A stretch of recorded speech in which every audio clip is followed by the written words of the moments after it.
आज जंगल में सभी पक्षियों ने मिलकर छम्मो चील को एक जाल में कैद कर लिया था।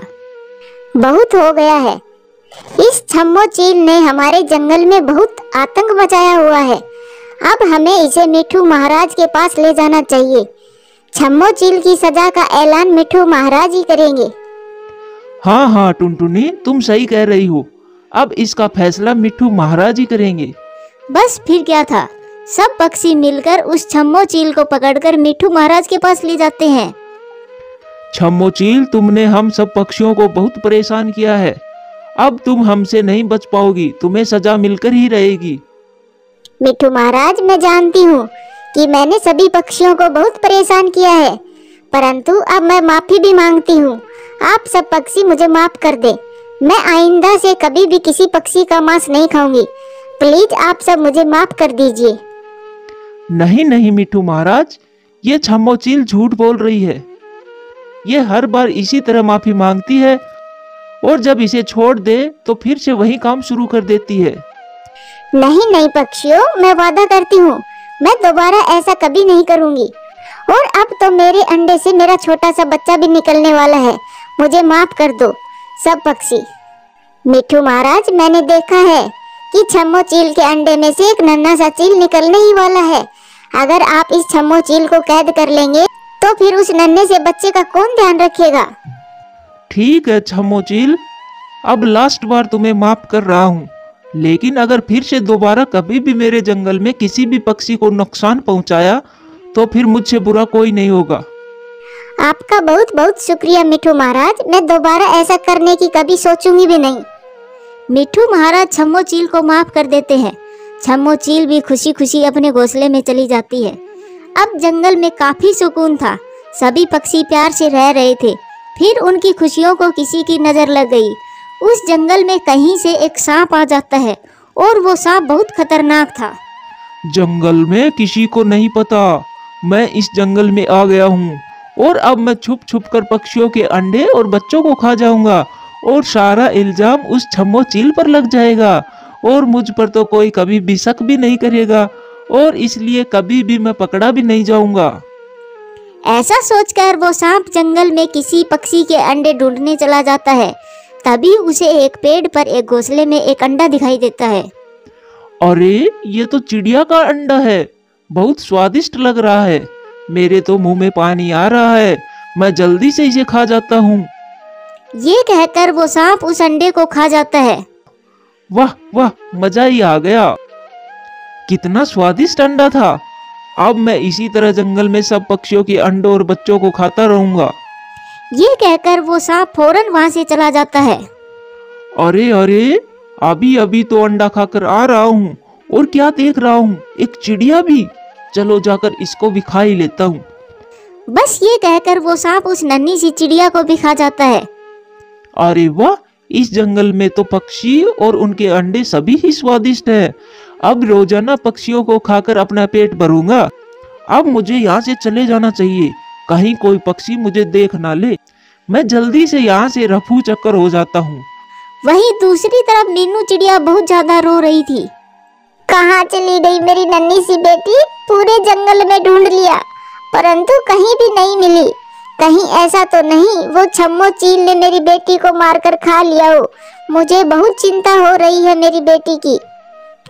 अरे नहीं नहीं मीनू बहन, ऐसा कुछ भी नहीं हुआ, क्योंकि छम्मो चील ने हमसे वादा किया था कि वो फिर से ऐसा कुछ भी नहीं करेगी। टुनटुनी चिड़िया, इस चील प्रजाति का कुछ भी पता नहीं होता। जब इनको भूख लगती है तब ये सब कुछ बोलकर अपने शिकार के बारे में ही सोचते हैं। मीनू चिड़िया, तुम सही कह रही हो, यकीनन ये सब उस छम्मो चील ने ही किया होगा। मीनू चिड़िया, मैं तो कहता हूँ तुम्हें तुम्हारी बेटी को फिर से जंगल में ढूंढना होगा, क्योंकि हम इस तरह छम्मो चील पर इल्जाम नहीं लगा सकते। हाँ हाँ मीनू बहन, हम सब पक्षी मिलकर तुम्हारी बेटी को ढूंढेंगे। यकीनन सब ठीक हो जाएगा। बस अब रोजाना ही वो सांप किसी पक्षी का अंडा या फिर बच्चा मारकर खा जाता था और ये बात जंगल में किसी भी पक्षी को पता भी नहीं लग रही थी। सब पक्षी तो यही समझ रहे थे कि ये सब वो जालिम छम्मो चील ही कर रही है। टुनटुनी चिड़िया, तुम्हारे कहने पर मिठू महाराज ने उस छम्मो चील को माफ कर दिया था। और अब दोबारा उस जालिम चील ने अपना वादा तोड़कर फिर से जंगल में आतंक मचाया हुआ है। तुम ठीक कह रहे हो कालू भैया, हमें छम्मो चील पर भरोसा नहीं करना चाहिए था। शायद ये सब वो छम्मो चील ही कर रही है। बस अब हमें उस छम्मो चील के पास जाना होगा ताकि हम दोबारा से उस दुष्ट चील को कैद कर सके। थोड़ी ही देर बाद कालू कौवा और टुनटुनी चिड़िया मिठू महाराज के सैनिक के साथ उस छम्मो चील के पास जाते हैं। छम्मो चील, तुम कभी भी अपनी हरकतों से बाज नहीं आओगी। चलो अब मेरे साथ, तुम्हें इसकी सजा जरूर मिलेगी। अरे भाई, अब मैंने क्या कर दिया जो मुझे सजा दिलाने की बात कर रहे हो? वाह वाह छम्मो चील, तुम तो ऐसे बोल रही हो जैसे तुम्हें कुछ पता ही नहीं। चलो भाई सैनिक, जल्दी से चलो, इसे मिठू महाराज के पास लेकर चलते हैं। बस फिर वो सैनिक उस छम्मो चील को पकड़कर मिठू महाराज के पास ले जाते हैं। वहीं दूसरी तरफ चिंकी चिड़िया जोर जोर से रो रही थी। क्या हुआ चिंकी बेटा, तुम रो क्यों रही हो और इतनी डरी हुई क्यों लग रही हो? क्या हुआ है? मम्मा मुझे बचा लो, एक लंबा सा सांप हमारे घर में घुस गया था और मुझे और इस अंडे को खाने ही वाला था कि तभी उसने आपको आते देखा तो वो तुरंत यहाँ से भाग गया। क्या?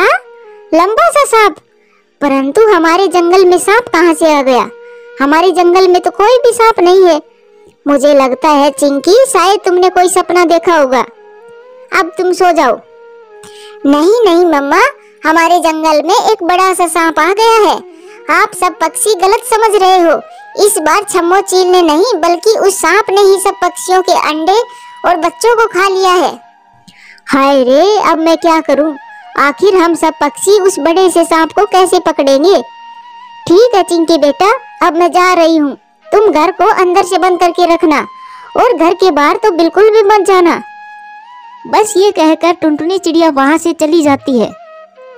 टुनटुनी चिड़िया, अगर ये सब वो सांप कर रहा है तो हमें उसे फौरन ढूंढकर मार देना चाहिए और बेचारी छम्मो चील को छोड़ देना चाहिए। हाँ हाँ दोस्तों, अब हमें सभी को मिलकर उस सांप को ढूंढना होगा। यकीनन वो सांप हमें जरूर मिल जाएगा। फिर सब पक्षी मिलकर सांप को ढूंढना शुरू कर देते हैं। अगर मुझे सांप मिल गया तो मैं उसे अकेला ही मार डालूंगा, क्योंकि उसने हमारे जंगल का इतना नुकसान जो किया है। अगर मुझे वो सांप मिल गया तो मैं उसकी चटनी बना डालूंगी, क्योंकि इतना गुस्सा जो आ रहा है मुझे उस पर। आखिरकार थोड़ी ही देर में सब पक्षी मिलकर उस जालिम सांप को ढूंढ लेते हैं। जालिम सांप, हमने तुम्हें देख लिया है।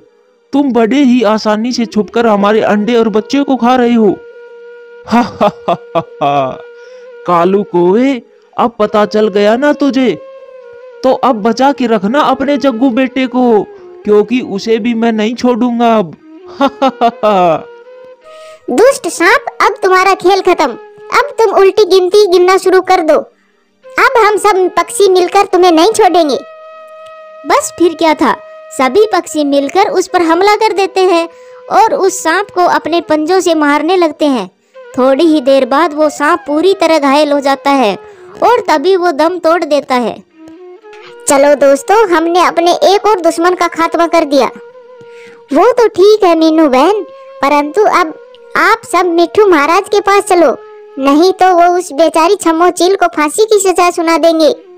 फिर सब पक्षी मिलकर मिठू महाराज के पास जाते हैं। मिठू महाराज रुक जाइए, आप छम्मो चील को फांसी की सजा नहीं सुना सकते, क्योंकि इसमें छम्मो चील की कोई गलती नहीं है। फिर टुनटुनी चिड़िया सारा सच मिठू महाराज को बताने लगती है। टुनटुनी चिड़िया, मुझे यकीन था कि एक न एक दिन सच्चाई सबके सामने आ ही जाएगी और मैं यहाँ से रिहा हो जाऊंगी। छम्मो चील, हमें माफ कर दो।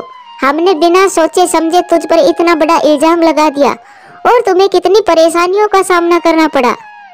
छम्मो चील, मैं तुझे बाइज्जत बरी करता हूँ।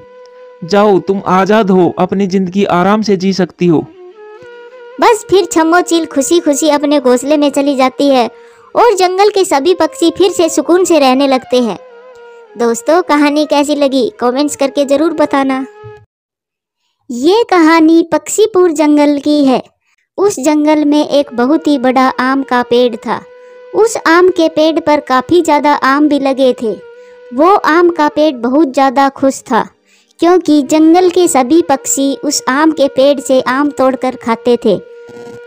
उसी विशाल आम के पेड़ के बगल में एक और आम का पेड़ था, लेकिन उस आम के पेड़ पर काफ़ी सालों से एक भी आम नहीं लगा था। वो आम का पेड़ हमेशा उदास रहता, क्योंकि उस पर एक भी आम नहीं लगता था। जंगल का कोई भी पक्षी उस आम के पेड़ के पास नहीं आता था और ना ही कोई पक्षी उससे बातें करता था। और दूसरी तरफ वो विशाल आम का पेड़ पक्षियों को आम खाने को देता था। इसी कारण सभी पक्षी उसी आम के पेड़ के पास रहते थे। इसीलिए वो आम का पेड़ काफ़ी ज़्यादा घमंडी था। मैं पक्षियों को कितने मीठे मीठे आम देता हूँ, तभी तो सभी पक्षी मेरे पास आते हैं। और तुम पक्षियों को क्या ही देते हो, कुछ भी तो नहीं देते।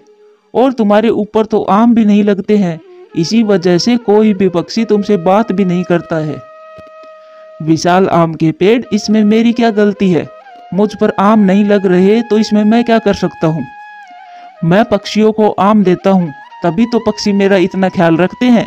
लेकिन तुम पक्षियों को कुछ भी नहीं देते और पक्षियों से उम्मीद करते हो कि वो तुम्हारा ख्याल रखे। मैं कहाँ एक विशाल आम का पेड़ हूँ और तुम तो एक गंजे आम के पेड़ हो। तुम पर तो कभी आम भी नहीं लगते हैं। वो पेड़ उस विशाल आम के पेड़ की बातें सुनकर उदास हो जाता है। उस जंगल में एक टुनटुनी चिड़िया ही रहती थी, जो उस पेड़ का ख्याल रखती थी और उससे बातें करती थी। पेड़ भाई, आज आप इतने उदास क्यों हो? आपको तो खुश होना चाहिए, क्योंकि मैं आपसे बातें करने आई हूँ। टुनटुनी चिड़िया, ये विशाल आम का पेड़ बहुत ज्यादा घमंडी है। ये पेड़ मेरा मजाक उड़ा रहा है। ये कहता है कि मुझ पर कभी भी आम नहीं लगेंगे, मैं हमेशा बिना आमों का ही रहूंगा। नहीं नहीं पेड़ भैया, ऐसा कभी भी नहीं होगा। और आप देखना, एक दिन ऐसा जरूर आएगा जब आप पर बहुत सारे मीठे मीठे और रसीले आम लगेंगे। लेकिन टुनटुनी चिड़िया, कितने साल गुजर गए हैं, परंतु मुझ पर कभी भी आम नहीं लगे हैं। मुझे तो ऐसा लगता है मेरी सारी जिंदगी ऐसे ही गुजर जाएगी और मुझ पर कभी भी आम नहीं लगेंगे। पेड़ भैया, आप बिल्कुल भी चिंता ना करें, एक ना एक दिन आपके ऊपर भी जरूर आम लगेंगे। इसी तरह टुनटुनी चिड़िया उस आम के पेड़ को सांत्वना देती है और वो आम का पेड़ टुनटुनी की बातें सुनकर खुश हो जाता है। एक दिन कालू कौवा उस विशाल आम के पेड़ के पास आता है। कालू कौवे, मेरे दोस्त, तुम आ गए। शायद तुम मेरे मीठे मीठे रसीले आम खाने आए हो। हाँ हाँ पेड़ जी, मैं आपके मीठे मीठे आम खाने आया हूँ। आप पर लगे मीठे आम इतने स्वादिष्ट होते हैं कि मैं बहुत सारे आम खा जाता हूँ। हाँ हाँ कालू कौवे, तुम्हें जितने आम खाने हैं उतने आम खाओ, क्योंकि मेरे आम कभी भी खत्म नहीं होने वाले। वैसे कालू कौवे, तुम मेरे पड़ोसी आम के पेड़ के पास तो नहीं जाते हो ना? नहीं नहीं पेड़ भाई, मैं उस बिना आम के पेड़ के पास क्यों जाऊंगा? वैसे उस पर आम लगे होते तो मैं जरूर उस आम के पेड़ के पास जाता। हाँ कालू कौवे, उस पेड़ पर कभी भी आम नहीं लगेंगे और वो चाहता है उस पर भी मेरे जैसे बड़े बड़े आम लग जाएं, ताकि जंगल के सभी पक्षी उससे बातें करें। परंतु पेड़ जी, आपको पता है, इस पेड़ से टुनटुनी चिड़िया घंटों घंटों बातें करती है। मैंने अपनी आंखों से देखा है। क्या टुनटुनी चिड़िया उस पेड़ से बातें करती है? अब मैं इस चिड़िया को अपना एक भी आम खाने को नहीं दूंगा। इस चिड़िया को ये पेड़ इतना ही ज्यादा अच्छा है ना, तो इससे ही आम ले। मैं मेरा एक भी आम खाने को नहीं दूंगा। फिर वो कालू कौवा उस पेड़ का आम खाकर वहां से चला जाता है। अगले दिन टुनटुनी चिड़िया उस विशाल आम के पेड़ के पास आती है। अरे ओ टुनटुनी चिड़िया, चली जाओ यहाँ से। आज के बाद तुम्हें मैं मेरा एक भी आम खाने को नहीं दूंगा। तुम आम तो मेरा खाती हो और बातें मेरे पड़ोसी से करती हो। और चिड़िया, मैं नहीं चाहता कि जंगल का कोई भी पक्षी मेरे पड़ोसी पेड़ से बातें करे।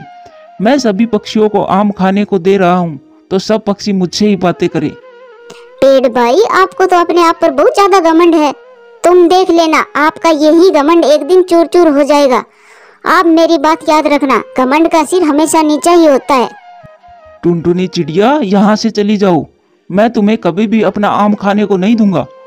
और जहाँ तक घमंड की बात है, तो घमंड क्यों ना करूँ मैं पक्षियों को मीठे मीठे आम खाने को दे रहा हूँ। फिर टुनटुनी चिड़िया वहां से उदास होकर चली जाती है। टुनटुनी चिड़िया, मैं आम खाने को जा रहा हूँ, चलो, मैं तुम्हें बुलाने के लिए आया हूँ। हम दोनों साथ में ही आम खाने चलते हैं। रोकी भैया, वो आम का पेड़ बहुत ज्यादा घमंडी है। मैं आज के बाद उस आम के पेड़ के पास कभी भी नहीं जाऊंगी। और ना ही उसके आम खाऊंगी। टुनटुनी चिड़िया, घमंडी तो है वो पेड़, क्योंकि हम सबको वो आम खाने को दे रहा है। रॉकी भैया, हद होती है। आप देखना, एक दिन उसका घमंड जरूर टूटेगा जब उस पर आम नहीं लगेंगे। चलो टुनटुनी, मैं तो जा रहा हूँ उस घमंडी पेड़ का आम खाने। फिर वो रॉकी कबूतर उस पेड़ का आम खाने चला जाता है। टुनटुनी चिड़िया, तुम उदास क्यों हो रही हो? तुम देखना, मुझ पर भी एक दिन जरूर मीठे मीठे आम लगेंगे। तब तुम्हें जितने आम खाने हो खा लेना, मैं तुम्हें कभी भी मना नहीं करूंगा।